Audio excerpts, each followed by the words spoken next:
Dear student, आज का जो टॉपिक हम स्टार्ट करेंगे वो है हमारा इलेक्ट्रोमैग्नेटिक इंडक्शन। ठीक है, तो इसमें हम देखेंगे कि इलेक्ट्रोमैग्नेटिक इंडक्शन क्या होता है। ये वाला चैप्टर हम स्टार्ट करेंगे और इस चैप्टर में हम कौन कौन से टॉपिक करेंगे। इसमें हम मैग्नेटिक फ्लक्स के बारे में पढ़ेंगे, मैग्नेटिक फ्लक्स क्या होता है। इसके बाद हम देखेंगे कि फैराडेज और हेनरीज के एक्सपेरिमेंट क्या होते हैं, इलेक्ट्रोमैग्नेटिक इंडक्शन क्या होता है, इलेक्ट्रोमोटिव फोर्स क्या होता है और ये किस वजह से प्रोड्यूस होता है, Faraday's laws of electromagnetic induction. इसके बाद हम देखेंगे कि जो फैराडेज का लॉज है इलेक्ट्रोमैग्नेटिक इंडक्शन का वो क्या होता है। ठीक है, फैराडेज लॉज क्या होते हैं और इलेक्ट्रोमैग्नेटिक ईएमएफ को प्रोड्यूस करने के अलग अलग मेथड्स कौन से होते हैं, इलेक्ट्रोमोटिव फोर्स क्या होता है। किसी भी मैग्नेटिक फील्ड में अगर हम किसी भी कंडक्टर को मूव कराएं तो उसके साथ कितनी पावर एसोसिएटेड होती है, एडी करंट्स क्या होते हैं, एडी करंट्स की क्या एप्लीकेशंस होती हैं। और इसके बाद फिर हम देखेंगे कि जो इंडक्शन होता है वो आपका 2 टाइप्स का होता है, एक है आपका सेल्फ इंडक्शन और एक होता है आपका म्यूचुअल इंडक्शन। उसकी डिटेल हम इसमें पढ़ेंगे। इसके बाद फिर हम देखेंगे कि अगर आपके पास 2 लॉन्ग को एक्सियल सोलिनॉइड्स हैं तो उनके म्यूचुअल इंडक्टेंस का फॉर्मूला हम निकालेंगे, उसका डेरिवेशन हम करेंगे और जो लॉन्ग सोलिनॉइड होती है उसके सेल्फ इंडक्टेंस का डेरिवेशन करेंगे। तो ये सारे टॉपिक्स जो हैं ये आपके बहुत इंपॉर्टेंट हैं। तो इलेक्ट्रोमैग्नेटिक इंडक्शन में हम ये सारे टॉपिक्स जो हैं पढ़ेंगे इसमें। तो इसमें हम देख रहे हैं कि जो आपका इलेक्ट्रोमैग्नेटिक इंडक्शन है ये आपका 2 वर्ड से मिलके बना हुआ है, इलेक्ट्रो और मैग्नेटिक। ठीक है, तो यहाँ पे जो इलेक्ट्रो का मतलब होता है ये होता है आपका इलेक्ट्रॉन भी हम इसको कह सकते हैं या फिर हम इसको इलेक्ट्रिक फील्ड भी कह सकते हैं। तो इलेक्ट्रो का मतलब होता है आपका इलेक्ट्रिक फील्ड और मैग्नेटिक का मतलब होता है आपका मैग्नेटिक फील्ड। ठीक है, तो मैग्नेटिक का मतलब होता है आपका मैग्नेटिक फील्ड। ठीक है, तो यहाँ पे हमने देखा कि ये जो आपका इलेक्ट्रोमैग्नेटिक है ये आपका 2 वर्ड से मिलके बना होता है। एक वर्ड है आपका इलेक्ट्रो और एक वर्ड है आपका मैग्नेटिक। ठीक है, तो इलेक्ट्रो का मतलब होता है इलेक्ट्रिक फील्ड और मैग्नेटो का मतलब होता है मैग्नेटिक फील्ड। ठीक है, तो इस वाले चैप्टर में हम देखेंगे कि अगर हम मैग्नेटिक फील्ड को चेंज करें या मैग्नेटिक फ्लक्स को चेंज करें तो उससे क्या प्रोड्यूस हो सकता है, उससे इलेक्ट्रिक फील्ड आपका प्रोड्यूस हो सकता है। इसे लास्ट वाले चैप्टर में हमने पढ़ा था। इसे लास्ट वाले चैप्टर में हमने क्या पढ़ा था कि अगर आपके पास कोई भी वायर है, उस वायर में से अगर आपका करंट जा रहा है तो उसके चारों तरफ क्या प्रोड्यूस होता है, उसके चारों तरफ मैग्नेटिक फील्ड प्रोड्यूस होती है। तो इस चैप्टर में हमने लास्ट वाले चैप्टर में हमने क्या पढ़ा था कि जो आपका करंट है वो क्या प्रोड्यूस करता है, वो करंट आपका मैग्नेटिक फील्ड प्रोड्यूस करता है। ये हमने पिछले वाले चैप्टर में पढ़ा है। ठीक है, कि जो आपका करंट है वो मैग्नेटिक फील्ड प्रोड्यूस करता है। अगर किसी भी वायर में करंट फ्लो कर रहा है तो उसके चारों तरफ मैग्नेटिक फील्ड होती है। ठीक है, तो ये हमने लास्ट चैप्टर में पढ़ा था कि अगर किसी वायर में करंट है तो वो मैग्नेटिक फील्ड प्रोड्यूस करती है। ठीक है, तो इसको हम लिख सकते हैं कि जो आपका करंट है वो क्या प्रोड्यूस कर रहा है, आपका करंट जो है वो मैग्नेटिक फील्ड प्रोड्यूस कर रहा है। ये हमने लास्ट चैप्टर में पढ़ा था। इस चैप्टर में हम इसका उल्टा पढ़ेंगे, इस चैप्टर में हम इसका रिवर्स पढ़ेंगे। तो इस चैप्टर में हम क्या देखेंगे, इस चैप्टर में हम देखेंगे कि अगर आपका मैग्नेटिक फील्ड चेंज हो रहा है, तो अगर आपका मैग्नेटिक फील्ड चेंज हो रहा है, अगर आपका मैग्नेटिक फील्ड के साथ एसोसिएटेड आपका फ्लक्स चेंज हो रहा है तो मैग्नेटिक फील्ड भी क्या प्रोड्यूस करती है, मैग्नेटिक फील्ड अगर चेंज होती है तो वो क्या प्रोड्यूस करती है, वो भी आपका करंट प्रोड्यूस करती है। तो इस वाले चैप्टर में हम इसका रिवर्स पढ़ेंगे। ठीक है, तो लास्ट चैप्टर में हमने पढ़ा था कि अगर किसी भी वायर में करंट है तो उसके चारों तरफ मैग्नेटिक फील्ड होता है। इसका मतलब कि जो आपका करंट है वो क्या प्रोड्यूस कर रहा है, वो मैग्नेटिक फील्ड प्रोड्यूस कर रहा है। पिछले चैप्टर में हम ये पढ़ के आए हैं, लेकिन इस चैप्टर में हम पढ़ेंगे कि अगर आपकी मैग्नेटिक फील्ड चेंज हो रही है तो क्या प्रोड्यूस होगी, आपकी करंट प्रोड्यूस होगा। ठीक है, तो यानी कि इस वाले चैप्टर में हम पढ़ेंगे कि अगर आपकी मैग्नेटिक फील्ड चेंज होती है या मैग्नेटिक फ्लक्स चेंज होता है तो उसमें सर्किट में आपका एक करंट प्रोड्यूस हो जाता है, उसको हम इंड्यूस्ड करंट कहते हैं। ठीक है, तो ये हम इस चैप्टर में पढ़ेंगे कि अगर आप मैग्नेट्स को मूव कराते हो, मैग्नेट्स को मूव कराने से भी सर्किट में आपका एक करंट इंड्यूस होता है, तो वो सारी डिटेल हम इस चैप्टर में पढ़ेंगे। ठीक है, तो यही हमारा इसमें कॉज है पढ़ने का। तो ये सारे टॉपिक्स जो है हम इसमें डिटेल में स्टडी करेंगे। तो सबसे पहले इसमें इंट्रोडक्शन में यही बताया गया है कि in unit 3 we have seen that moving charges produces magnetic field. The question arises as to whether moving magnets produce electric current. Does nature permit such a symmetrical relation between electricity and magnetism? The answer is yes. The experiment of Michael Faraday in UK and Joseph Henry in USA established that electric current were induced in a circuit when subjected to changing magnetic field. तो यहाँ पे क्या बताया गया है? यहाँ पे ये बताया गया है आपका कि हमने लास्ट चैप्टर में यूनिट 3 में हमने देखा कि अगर आपके चार्जेस मूव कर रहे हैं, चार्जेस मूव करेंगे, मूविंग चार्जेस का मतलब यहाँ पे हो गया करंट। अभी जैसे मैंने बताया कि अगर किसी भी सर्किट में आपका करंट फ्लो कर रहा है तो उसमें क्या प्रोड्यूस होगी, किसी भी वायर में अगर आपका करंट प्रोड्यूस है तो उसमें क्या प्रोड्यूस होगी, मैग्नेटिक फील्ड प्रोड्यूस होगी। यानी कि जो मूविंग चार्जेस हैं वो क्या प्रोड्यूस कर रहे हैं, क्योंकि करंट आपको किसकी वजह से मिलेगा, करंट आपको किसकी वजह से मिलेगा, जब आपके चार्ज पार्टिकल मूव करेंगे। ठीक है, आपको पता ही है करंट की परिभाषा क्या होती है, I = Q/T। यानी कि जब आपके चार्ज पार्टिकल मूव करेंगे, जब आपके चार्ज पार्टिकल का मोशन होगा तभी आपको करंट मिलेगा। ठीक है, तो इसमें यही लिखा हुआ है कि जो आपके करंट है वो जो आपके मूविंग चार्ज पार्टिकल हैं, ठीक है, तो इसमें यही लिखा हुआ है कि जो आपके करंट क्या प्रोड्यूस कर रहा है, मैग्नेटिक फील्ड प्रोड्यूस कर रहा है। ये हमने लास्ट चैप्टर में पढ़ा। और करंट जो है वो मूविंग चार्जेस की वजह से ही प्रोड्यूस होता है। तो हमने देखा लास्ट चैप्टर में कि जो आपका करंट है वो मैग्नेटिक फील्ड को प्रोड्यूस करता है। इसके बाद नेक्स्ट है आपका, ये हमने पढ़ लिया था इसमें। अब the question arises as whether, अगर हम इसका उल्टा सोचें, इसका रिवर्स सोचें कि क्या जो अगर हम मैग्नेट्स को मूव कराएं, moving magnets produce electric current, कि अगर हम मैग्नेट्स को मूव कराएं क्या मैग्नेट्स के मूव करने से भी करंट प्रोड्यूस हो सकता है।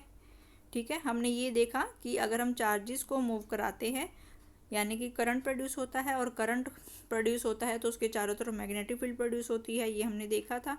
अगर हम इसका उल्टा करें तो अगर हम चार्जेस की बजाय किसको मूव कराएं, मैग्नेट्स को मूव कराएं, और मैग्नेट्स को मूव कराने से भी क्या करंट प्रोड्यूस हो सकता है, यानी कि क्या ऐसा हो सकता है, तो क्या आंसर इसका है कि यस ऐसा हो सकता है। ठीक है, यस ऐसा हो सकता है, द आंसर इज यस। तो ये कैसे हुआ, ये आपका एक एक्सपेरिमेंट के द्वारा हुआ। तो माइकल फैराडे ने एक्सपेरिमेंट किया था यूके में, और जोसेफ हेनरी ने यूएसए में एक एक्सपेरिमेंट किया था।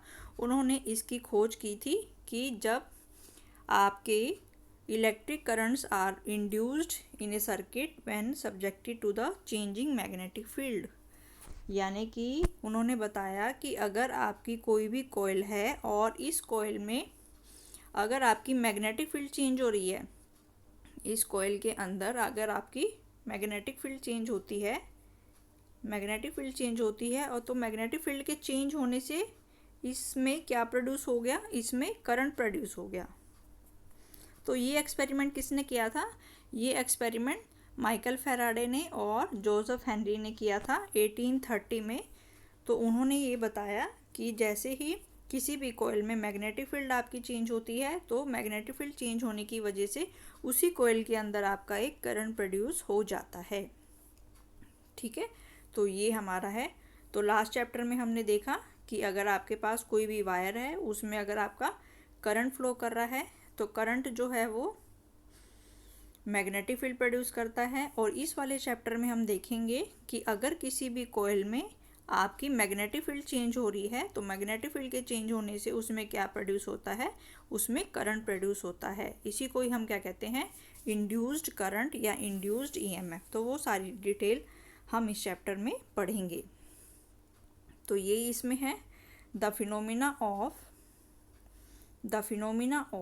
Generating current or EMF in a conducting circuit by change in the strength, position and orientation of an external magnetic field is called electromagnetic induction or EMI. The EMF so developed is called induced EMF.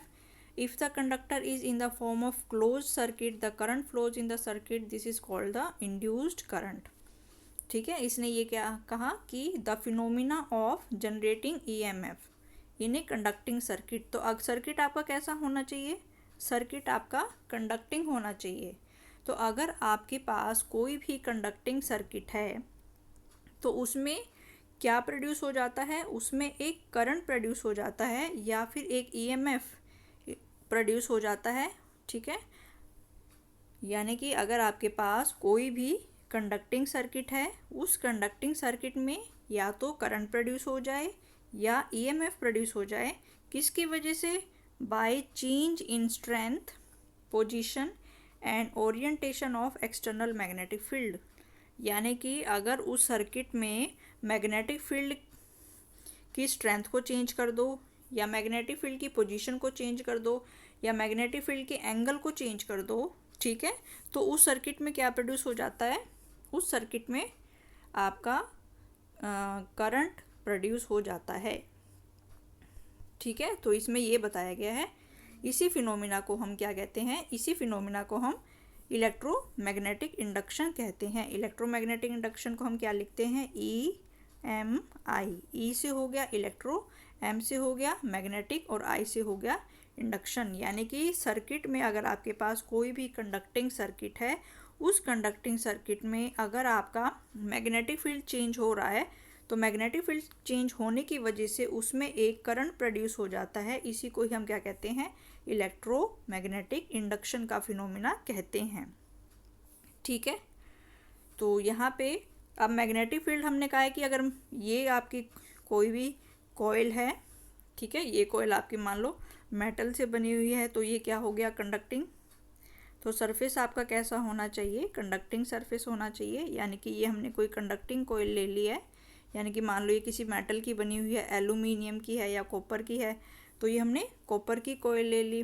ठीक है, तो अगर हम इस copper की coil में magnetic field change हो रही है, वो मैग्नेटिक फील्ड आपकी 3 तरीके से चेंज हो सकती है।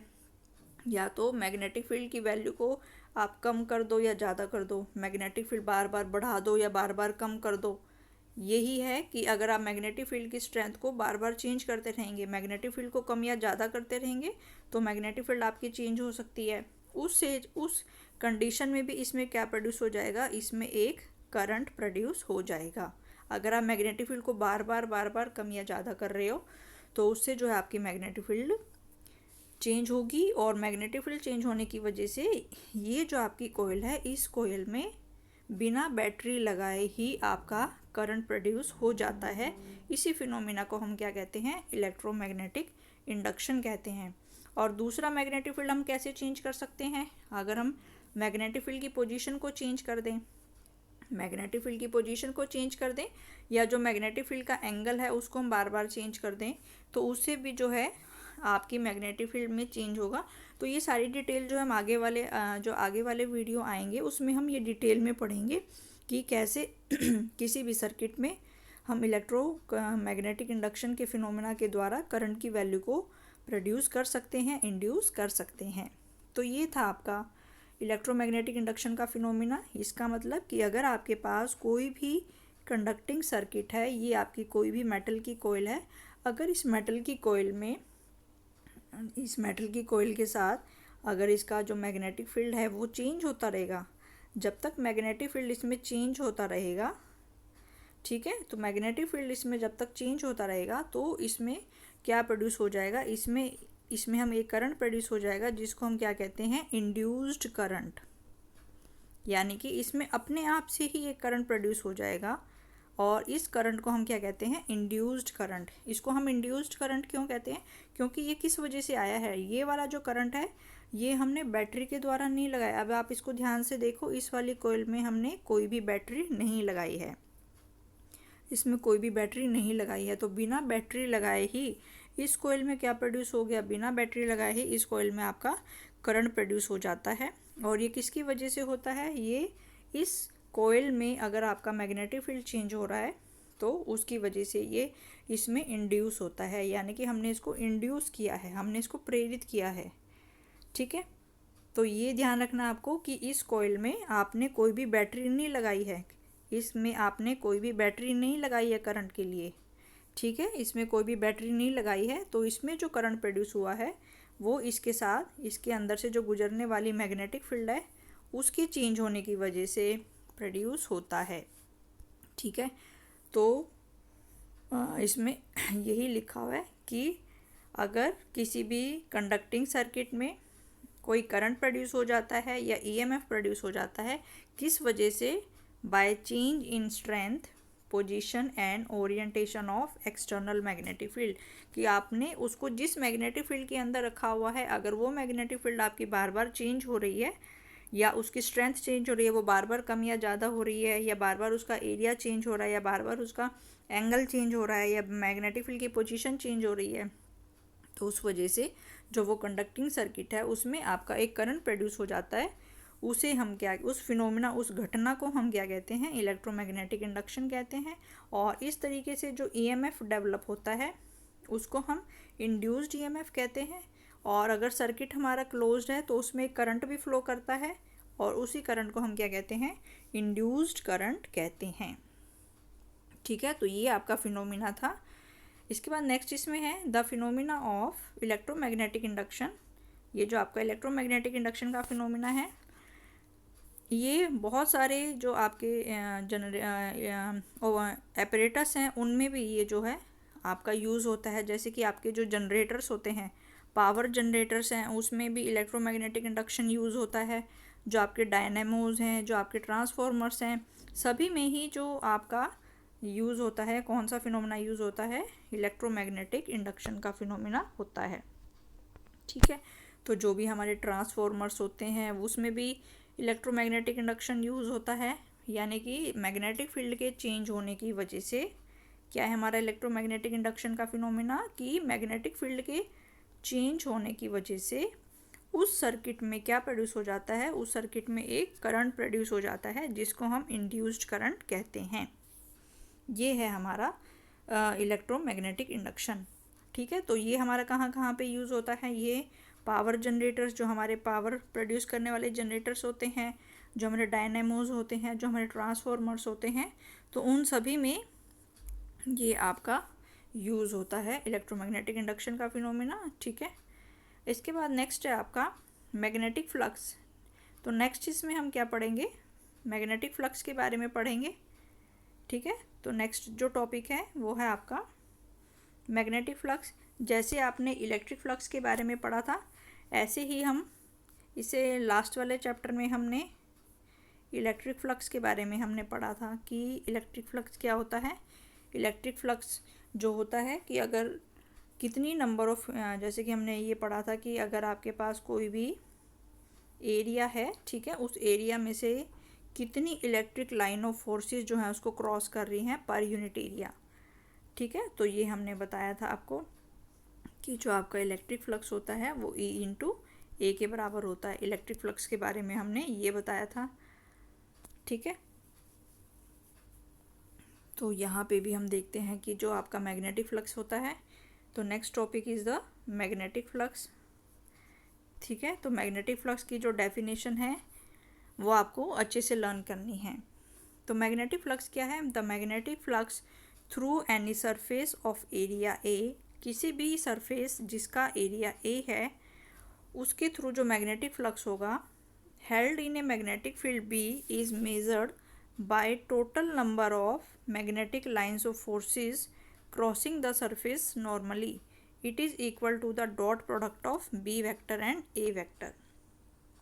ठीक है, जैसे हमने इससे पहले इलेक्ट्रिक फ्लक्स के बारे में पढ़ा था, तो इसमें क्या है, इसमें ये दिया हुआ है कि अगर आपने कोई भी सरफेस एरिया को अगर आपने मैग्नेटिक फील्ड के अंदर रख लिया तो ये मैग्नेटिक फील्ड आपकी, ठीक है, तो ये जो है ये आपकी मैग्नेटिक फील्ड है। तो कितनी नंबर ऑफ मैग्नेटिक फील्ड जो है वो आपकी इस एरिया में से क्रॉस कर रही है, पर यूनिट एरिया इसको क्रॉस कर रही है, उसको हम मैग्नेटिक फ्लक्स कहते हैं। तो मैग्नेटिक फ्लक्स का सिंबल जो होता है वो क्या होता है? फाई। मैग्नेटिक फ्लक्स का जो सिंबल होता है वो फाई होता है, और ये किसके बराबर होता है? This is equal to B vector dot A vector. ठीक है। तो मैग्नेटिक फ्लक्स फाई, क्योंकि ये मैग्नेटिक फील्ड के लिए है तो इसको हम ऐसे लिख लेंगे फाई सबस्क्रिप्ट बी। तो इसका मतलब जो फाई बी हो गया ये क्या होगा आपका, दिस इज मैग्नेटिक फ्लक्स। तो ये आपका मैग्नेटिक फ्लक्स हो गया। Magnetic flux is the phi B, this is equal to B vector dot A vector. ठीक है। तो जैसे हमने इलेक्ट्रिक फ्लक्स के बारे में पढ़ा था, इलेक्ट्रिक फ्लक्स को भी हमने किससे लिखा था, इलेक्ट्रिक फ्लक्स को भी हमने जो है फाई ई से लिखा था, और वो किसके बराबर था हमारा, ई वेक्टर डॉट, हमने उसको डी एस वेक्टर से लिखा था या फिर हमने डी ए वेक्टर से भी लिखा था। तो ये हमारा इलेक्ट्रिक फ्लक्स था, यानी कि अगर आपके पास कोई भी एरिया है, उस एरिया में से कितनी इलेक्ट्रिक लाइन ऑफ फोर्सेस जो हैं वो आपकी क्रॉस कर रही हैं, उसी को ही हम इलेक्ट्रिक फ्लक्स कहते हैं। सेम वैसे ही हमें मैग्नेटिक फ्लक्स के बारे में बताना है कि अगर आपके पास कोई भी एरिया है, उस एरिया ए है और उसको आपने मैग्नेटिक फील्ड के अंदर रखा है, तो उस एरिया ए में से कितनी नंबर ऑफ मैग्नेटिक फील्ड जो है वो उसमें से क्रॉस कर रही है, इसी को ही हम क्या कहते हैं, इसी को ही हम मैग्नेटिक फ्लक्स कहते हैं। ठीक है। तो ये आपका मैग्नेटिक फ्लक्स हो गया। तो मैग्नेटिक फ्लक्स का आपको ध्यान रखना है कि क्या फॉर्मूला होगा। तो फाई बी, तो इसके लिए आप क्या लिखोगे, तो आपको ध्यान में रखना है कि जो मैग्नेटिक फ्लक्स होगा फाई बी, इसको हम फाई बी से लिखेंगे और this is equal to magnetic B vector dot A vector. तो बी वेक्टर क्या है आपका, B vector is the magnetic field. तो बी जो है ये मैग्नेटिक फील्ड है और ए जो है ये आपका एरिया वेक्टर है। ठीक है। तो अगर हम यहाँ पे इनका डॉट प्रोडक्ट है, तो अगर हम इनके डॉट प्रोडक्ट की वैल्यू लिखें, तो ये हो जाएगा आपका बी ए कॉस थीटा, क्योंकि अगर डॉट प्रोडक्ट को हम हटाएंगे तो यहाँ पे ये किसके बराबर आएगा, बी ए कॉस थीटा के बराबर आएगा। ठीक है। अब हम देखेंगे कि यहाँ पे थीटा किस किस के बीच का एंगल है। Theta is the angle between, ये जो एंगल थीटा है ये किस किस के बीच का एंगल होता है, मैग्नेटिक फील्ड और एरिया वेक्टर का, जो एरिया वेक्टर का नॉर्मल होता है ये उसके बीच का एंगल होता है। ठीक है। तो यहाँ पे यही बताया हुआ है कि जो मैग्नेटिक फ्लक्स है, किसी भी सरफेस का जो मैग्नेटिक फ्लक्स है, ठीक है, अगर हम कोई भी एरिया है ए, अगर हमने उसको मैग्नेटिक फील्ड बी में रख दिया, ठीक है, तो फ्लक्स को हम कैसे मेज़र करेंगे, total number of magnetic lines crossing the surface normally. ठीक है। इसमें ये बताया हुआ है आपको कि अगर आपके पास कोई भी सरफेस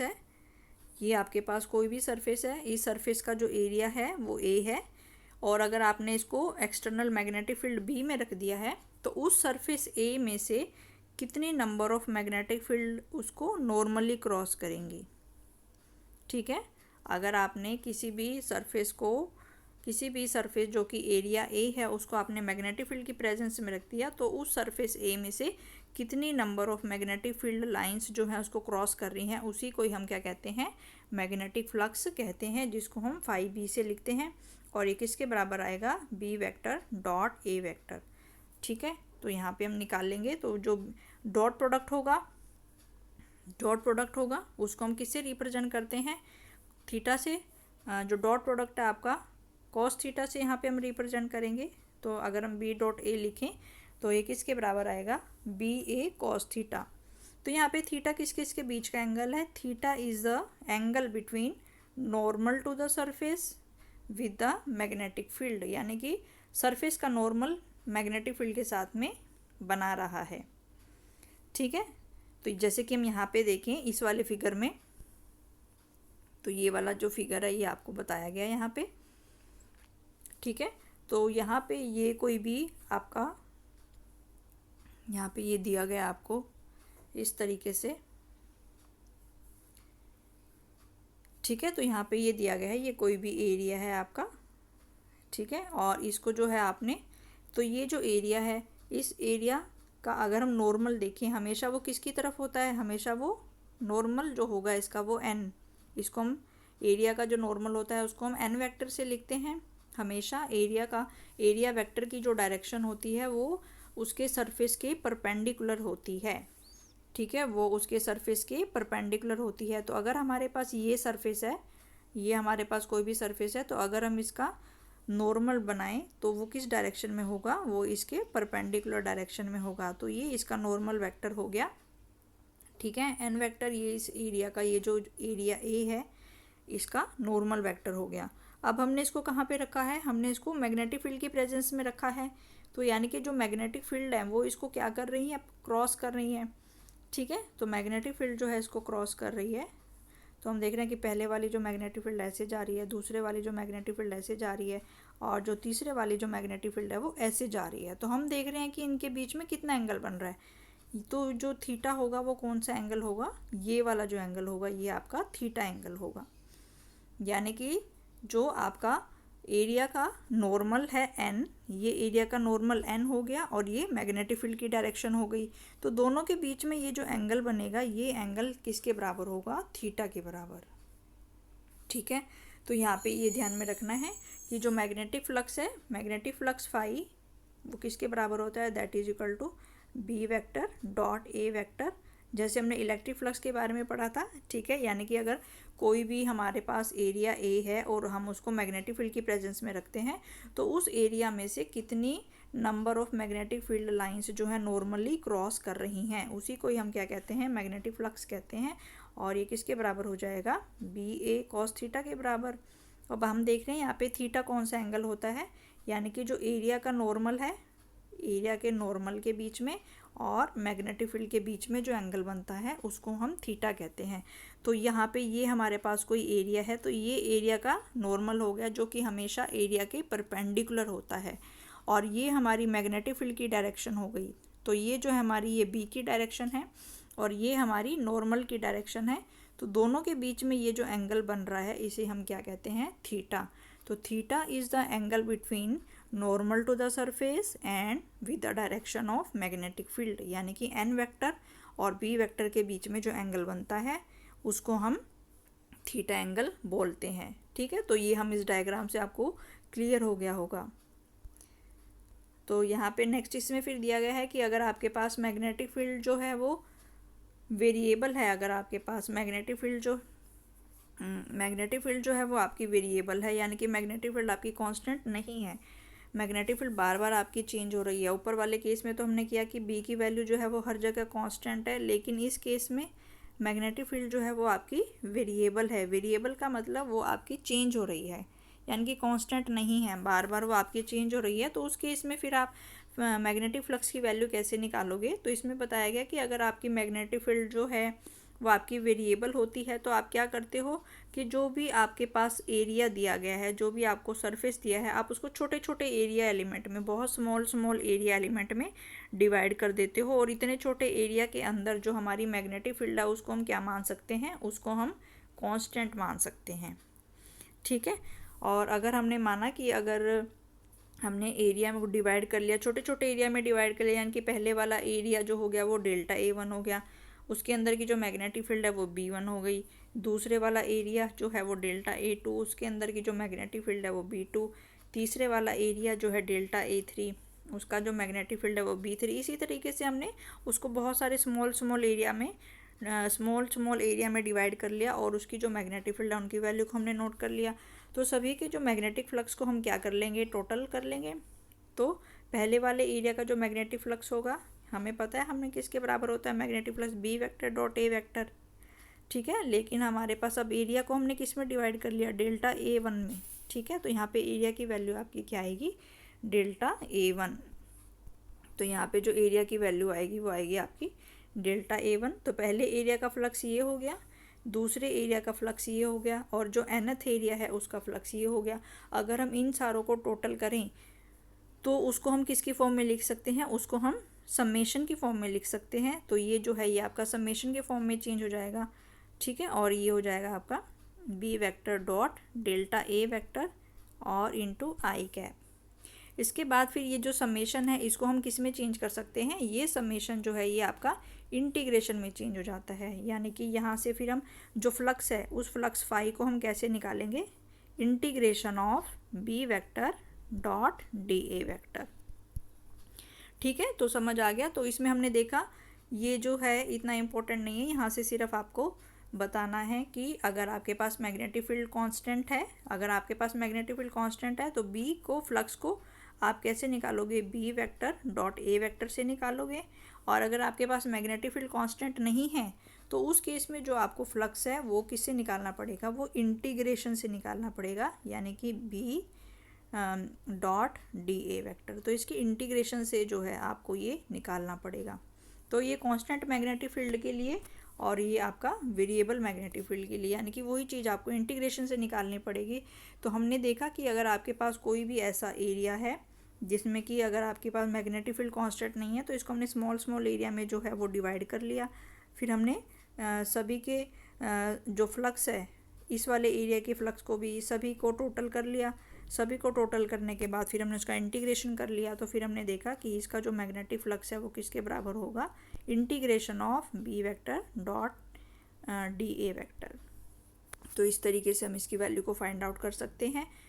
ठीक है, तो यहाँ पे फिर integration is over the entire surface. इसने नेक्स्ट फिर इसमें स्पेशल केस दिया गया है कि when the magnetic field is touching the surface tangentially,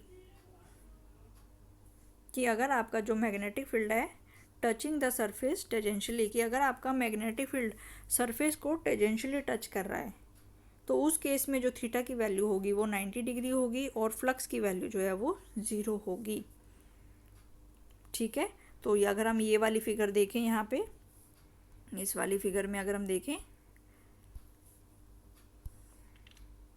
ये वाली जो फिगर है आपकी, हमें ये क्या दिया गया है, हमें बताया गया है कि अगर आपकी जो मैग्नेटिक फील्ड है वो सरफेस को टेंजेंशियली, कंडीशन क्या दी गई है कि magnetic field is touching the surface tangentially, यानी कि वो सरफेस को टेंजेंशियली टच कर रही है।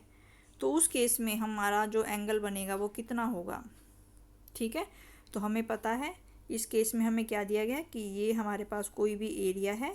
ठीक है, हमें पता है कि इसका जो नॉर्मल होता है हमेशा कौन सी डायरेक्शन में होगा, इसका नॉर्मल जो होता है हमेशा हमारा सरफेस का परपेंडिकुलर डायरेक्शन में होगा।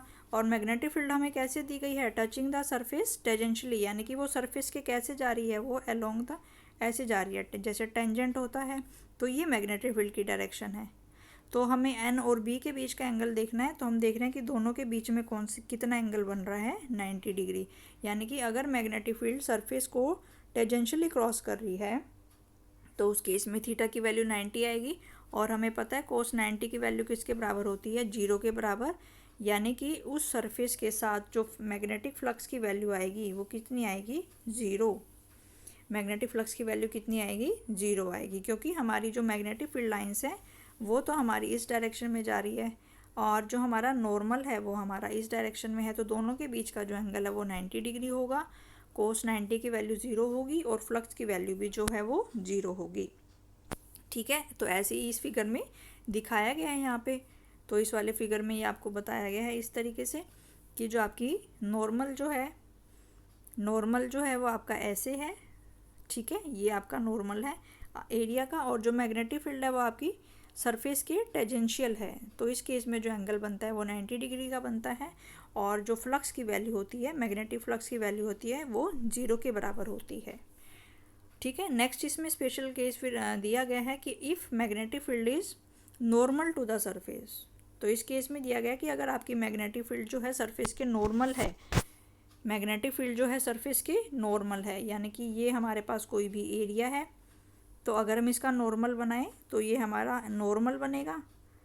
ठीक है, अब फिर इसने कहा है कि मैग्नेटिक फील्ड भी जो है वो सरफेस के नॉर्मल है, तो मैग्नेटिक फील्ड भी जो है वो सरफेस के नॉर्मल है। ठीक है, तो मैग्नेटिक फील्ड की डायरेक्शन भी यही हो गई। तो इस केस में थीटा की वैल्यू कितनी हो जाएगी, इस केस में थीटा की वैल्यू आपकी 0 डिग्री हो जाएगी और cos 0 की वैल्यू जो है वो 1 के बराबर होती है। तो इस केस में जो फ्लक्स की वैल्यू आएगी फाई, वो कितनी आएगी, मैक्सिमम आएगी, और वो किसके बराबर आएगी, b इंटू ए के बराबर। ठीक है, तो यहाँ पे हमने देखा कि मैग्नेटिक फ्लक्स क्या होता है, कि हमने देखा कि मैग्नेटिक फ्लक्स क्या होता है। अगर हमारे पास कोई भी एरिया ए है, अगर हम उसको मैग्नेटिक फील्ड की प्रेजेंस में रखते हैं तो कितनी number of magnetic field lines उस सरफेस को नॉर्मली क्रॉस करती हैं, उसे ही हम मैग्नेटिक फ्लक्स कहते हैं।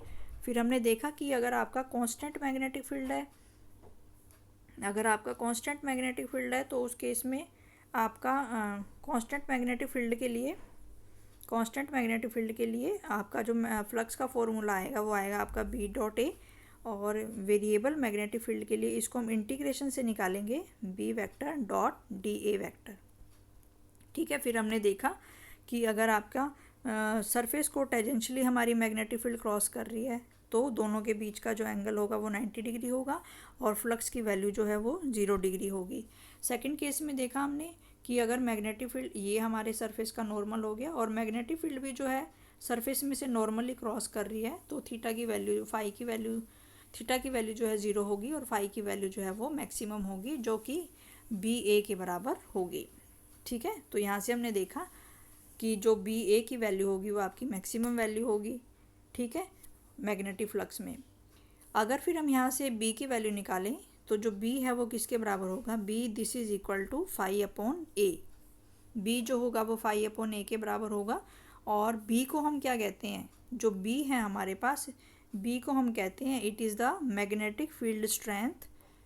ठीक है, जो आपकी बी होती है इसको हम क्या कहते हैं, B is the magnetic field strength. तो यहाँ से हम इसके क्या निकाल सकते हैं, हम इसकी डेफिनेशन भी निकाल सकते हैं, B is the magnetic field strength. और यहाँ से हमने देखा कि ये किसके बराबर है, B is equal to phi upon A. It means magnetic flux per unit area, यानी कि जो आपकी मैग्नेट बी होता है वो किसके बराबर होता है, magnetic flux per unit area. तो इसको हम क्या कहते हैं, इसके दो नाम हैं, इस बी के दो नाम हैं, इसको हम मैग्नेटिक इंडक्शन भी कहते हैं और इसका दूसरा नाम होता है मैग्नेटिक फ्लक्स डेंसिटी। ठीक है, तो यहाँ पे जो हम बी यूज़ कर रहे हैं, ये जो बी है इस बी के दो नाम हैं, इसका पहला नाम होता है मैग्नेटिक इंडक्शन और दूसरा नाम होता है इसका मैग्नेटिक फ्लक्स डेंसिटी, क्योंकि ये किसके बराबर होती है, this is equal to phi upon A, यानी कि magnetic flux per unit area. ये हो गया magnetic flux per unit area, तो इसीलिए हम इसको क्या कहते हैं, मैग्नेटिक फ्लक्स डेंसिटी। ठीक है, तो इसके दो नाम हैं, पहला नाम है इसका मैग्नेटिक इंडक्शन, यानी कि इस बी को हम दो नाम से पुकारेंगे।